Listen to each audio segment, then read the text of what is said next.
Thank you. I'm so honored to be able to kick off the roasting of Thayne and Julie. Just kidding. Toasting.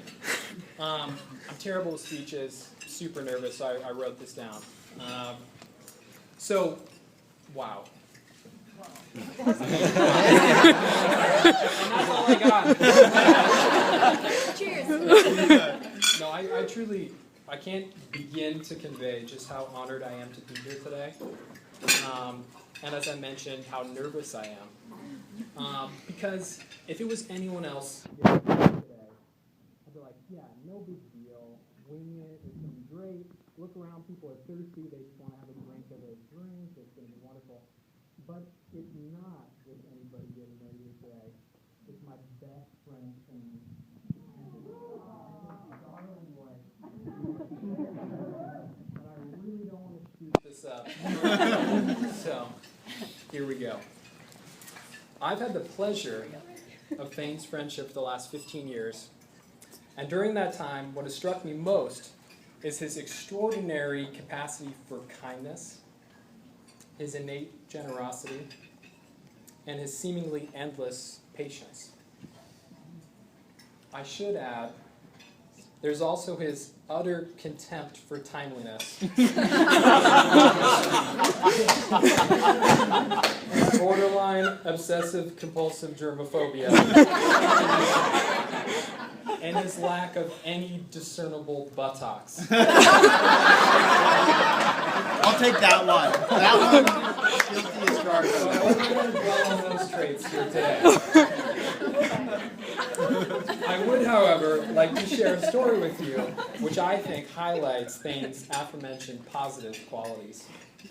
Several years ago, Thayne rented a nice house across from the co-op on B Street here in Ashland. Several roommates are here in attendance. And everything about this house was wonderful.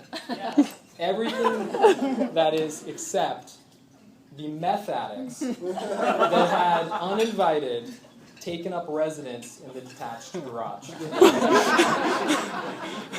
And as Thayne's best friend, I recommended we take immediate action. We need to round up these reprobates and make it clear they needed to move on. Using, I think, far more colorful language than that. However, Thayne took a very different approach. Recognizing their need for shelter and his lack of a need for a detached garage, he simply allowed them to remain, much to my chagrin. Even after they broke into his house and stole a prized painting he had been working on for weeks, even after mid-dinner party, when one of them stumbled out and vomited what looked like antifreeze in the lawn. True story. Thayne allowed them to remain. I was seriously impressed. And as I mentioned earlier, kindness, generosity, and seemingly endless patience.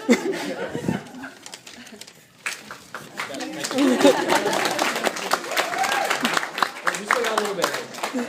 And now with today's ceremony, Thayne's extraordinary talents will be put to use daily. Marriage is a delicate balance, and kindness, generosity, and most of all patience will be in high demand as you two beautiful people sally forth in your life together.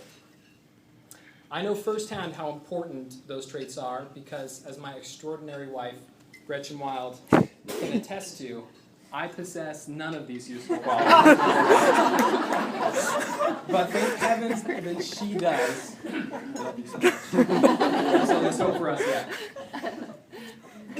Julie. I first heard about Julie 6 years ago when Thayne wouldn't shut up about this beautiful young woman who lived in his apartment complex. He was head over heels And being the smooth operator that he is, he slipped a little note with his phone number onto the windshield of Julie's car, just like we all used to do back in middle school.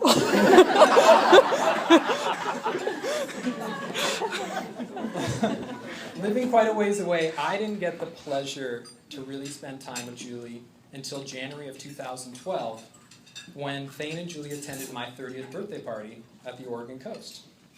And we rented this enormous house and filled it with loud, energetic personalities. And Julie stood out in the crowd. Beautiful, engaging, driven. It was obvious that Thayne had chosen wisely. I even found Julie, God bless her, on more than one occasion, wandering through the house and straightening up after some less than responsible characters.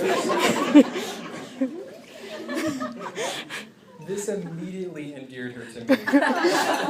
Again, as my delightful wife could probably tell you, I'm in possession of an unhealthy need for cleanliness and order. I remain ever grateful to Julie for this small act of kindness, and I've made sure to invite her to all my parties. But enough of my silly stories. You all look thirsty. Thayne, Julie, you are two of the sweetest people I've ever met, and I wish you both a lifetime of happiness together. The best is yet to come for you. If everyone would please join me in a toast to the couple of the day, maybe the century, Thayne and Julie Abraham. Cheers! You guys rock. And now it's my pleasure to introduce the next toaster.